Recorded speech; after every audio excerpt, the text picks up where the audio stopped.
Well, it's anything but stock now.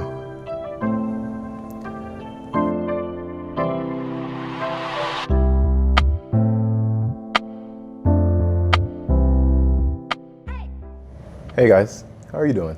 I'm doing well. As you can see by the thumbnail, I'm finally actually going to be talking about my PPQ today. Not a review, just things that I've done to make it a better experience. Before I get started, I just want to say, I get it. There's every brand has their following. We already know the Gucci Glock fan base. We already know the CZs, the 1911s. I get it. When it comes to the Walther fan base, it's more of a purist type thing. So what I'm about to show you is probably blasphemy. This is going to be in no particular order. I wouldn't be able to remember when I did what. I can guarantee you though, everything that I did to it has been an enhancement in one way or another. Mind you, I have one of the upgraded PPQs, so to speak. It's like the next model. Well, it's like the next model up actually. So instead of getting a regular PPQ M2, I have the PPQ Q4 TAC M2. So what this normally comes with is the 4.6-inch threaded barrel, the slide cut for the red dot, as well as two 17-round magazines and one 15-round magazine. By the way, I'll put all the links that I can to whatever I've done below. So let's get started. The first thing that's probably most apparent that I did to my PPQ is swap out the barrel. There's nothing wrong with the 4.6-inch threaded barrel. Obviously, it's made for a suppressor or comp or whatever you want to run on it. The thing is that I didn't really want it for carrying purposes. I guess I should backtrack. The main reason why I got the Q4 TAC version, the main reason was because PPQ slides are really hard to mill. There's not a lot of people in the industry right now that want to try to mill a PPQ slide. Some people do it amazing, not knocking that, but it's much harder because of how it's shaped. It's very narrow at the top. So I said, you know what? I would rather just get it from factory, good to go. That being said, I didn't really necessarily need or want the 4.6-inch threaded barrel, so I decided to look into Jarvis custom barrels. One thing I can say about this barrel is it might be a placebo, but for whatever reason, I seem to shoot so much better with this barrel. As a matter of fact, it has to be a placebo effect, because I can't outshoot any gun. Like I said, there's no way I'm outshooting the barrel whatsoever. So it's a placebo, but I wanted to get a shorter barrel. The cool thing about this barrel that I didn't know is that although it's a 4-inch barrel, it does actually protrude a little bit outside of the frame, which you can see there, which I think just looks really ridiculously cool. I thought it was going to be flush like the standard one from Walther, but when I tried to get it from Walther directly, they didn't have any, and it was going to take a couple months to get them in from Germany, and I was like, no, I'm okay. It's dead accurate.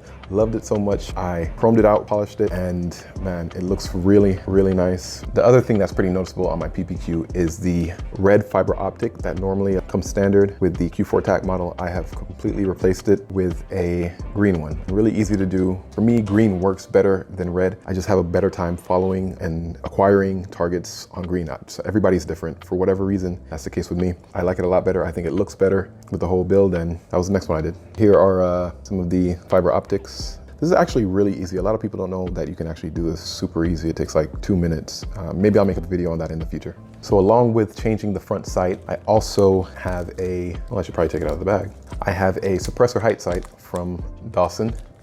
I do run it sometimes. Believe it or not, I do actually not always run with my Viper or Venom, but majority of the time I am running with a red dot, so I don't really use that much. The next thing you've probably already seen in my red dot video, Vortex Venom versus Viper, or Viper versus Venom, I forget how I did it, but it's right there. Currently, I have the Viper running on it. I've stated in that video why I prefer to run the Viper on it. I do run the Venom, but just usually I have the Viper. I guess that's the whole reason, like I said, for me getting the gun was to have, you know, the slide already milled. So I guess it is slightly an upgrade, yeah. Believe it or not, I actually really like running regular sights. I'm not gonna say iron sights, they're not iron, but I really do like running regular sights. I actually have more fun with them. Red dots are technically a cheat code for me. I can acquire targets faster, I guess, in succession, but I definitely have more fun with regular sights. Fun fact. All right, on to the next thing, and probably what I'm gonna get the most hate for by the Walther community is I have stippled my PPQ. Now, I've said it before, I'm not a fan of, I guess you say, the grip with the PPQ. The ergos are amazing, but I always felt like I wanted a little bit more grip with the PPQ. I actually like a coarser grip, and I wasn't really getting that from the PPQ. If you watched my Talon grips video, you would have seen that I tried Talon grips for a while, and I forget the subscriber that said it, that they were going to start sliding off. Man, I don't necessarily grip a gun super ridiculously tight, but my technique kind of cranks in and it started to slide off from the bottom, like right around here. The Talon grips that started to slide off. I thought they were amazing as far as grip, but they did start to slide off, and I made the decision to stipple my own gun. And a lot of people say, don't do it yourself, and because they're trying to hold on to this beautiful looking gun or whatever. I decided to go with a box weave.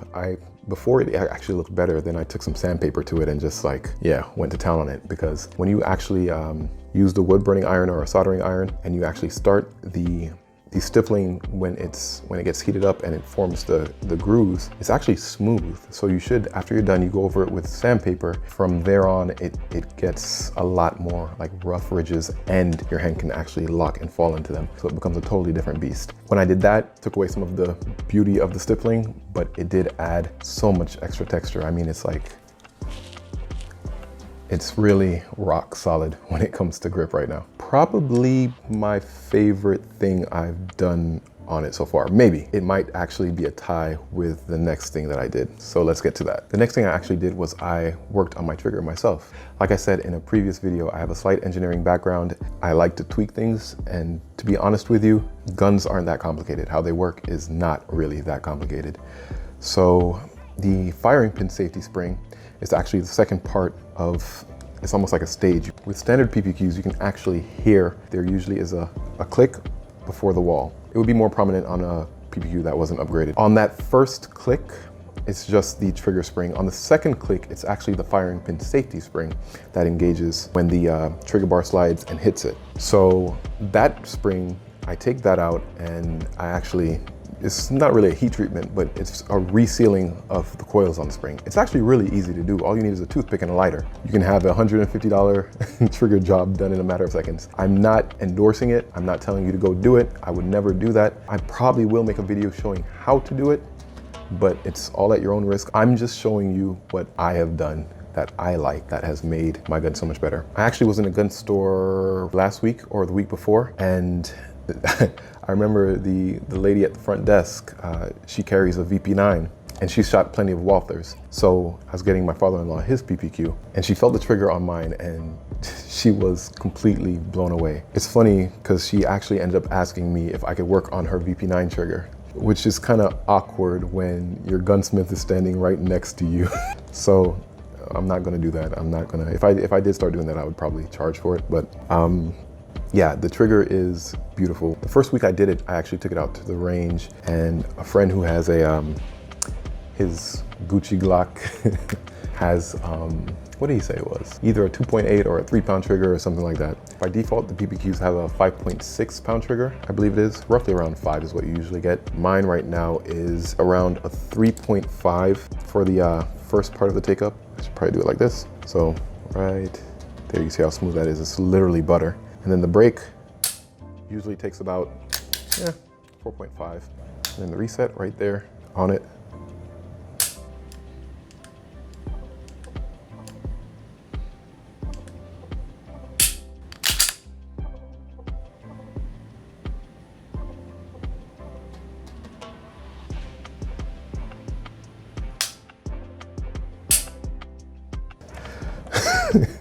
If you've never felt a PPQ trigger, yeah. There's a lot of talk about the CZ P10C, having a better trigger. I've shot and I felt quite a few of them now, and no, absolutely not. When they first came out, everybody was saying that, and then literally like a year later, everybody switched back to the PPQ. It probably really is the best striker fire polymer trigger you can get. It's really that good out of the box. My friend said that it feels lighter and smoother than his custom Glock trigger that he paid God knows what for. And the next thing that I've done to my PPQ actually does not have 3 spaces right here on the front rail. I took that third one down. This actually makes it easier to holster. Just take a look at the regular PPQ.